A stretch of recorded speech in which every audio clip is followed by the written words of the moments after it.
फायदे हैं, इसमें क्या पढ़ाया जाएगा, कैसी नौकरी लगेगी, लॉ फील्ड से अलग कौन कौन सी और किस तरह की नौकरी आप कर सकते हैं, अपने लिए एक बेहतर कैरियर कैसे बना पाएंगे, आज की इस वीडियो में हम आपको बताएंगे।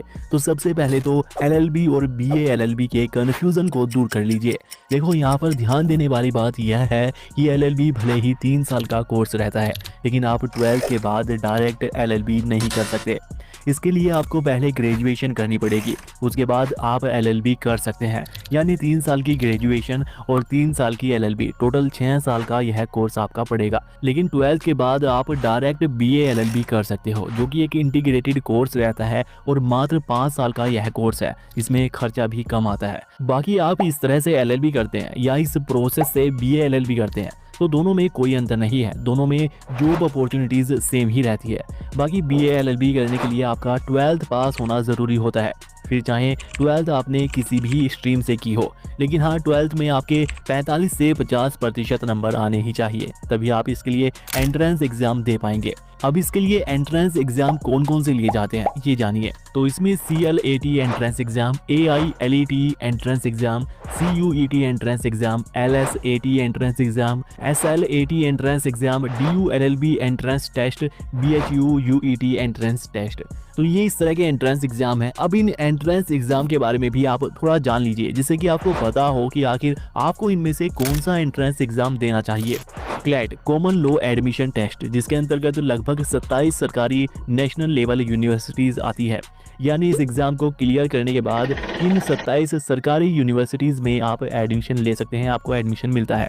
CUET common university entrance test, इस एग्जाम के द्वारा भी सरकारी यूनिवर्सिटीज में एडमिशन मिलता है।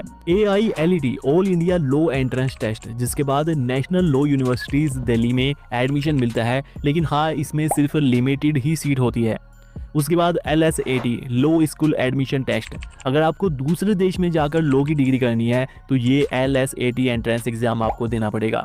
SLAT Symbiosis law admission test, जो कि एक प्राइवेट डीम्ड यूनिवर्सिटी है, और इस यूनिवर्सिटी के अंतर्गत जितने भी कॉलेज आते हैं, इस एंट्रेंस एग्जाम को क्लियर करने के बाद उन कॉलेज में एडमिशन मिलता है।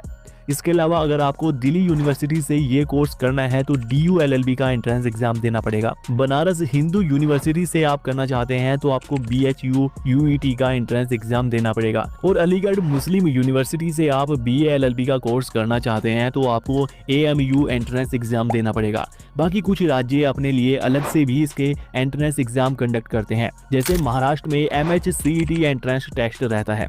लेकिन इन सभी एंट्रेंस एग्जाम में क्लैट एग्जाम ज़्यादा पॉपुलर है। क्लैट स्कोर के आधार पर आपको अच्छे प्राइवेट कॉलेज में भी एडमिशन मिल जाता है। अब इस क्लैट एग्जाम के बारे में भी थोड़ा ब्रीफ में जान लीजिए।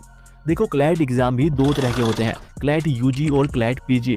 क्लैट PG मास्टर डिग्री वालों के लिए होता है, आपको इसका फॉर्म नहीं भरना है, आपको क्लैट UG का फॉर्म भरना है, वह एग्जाम देना है।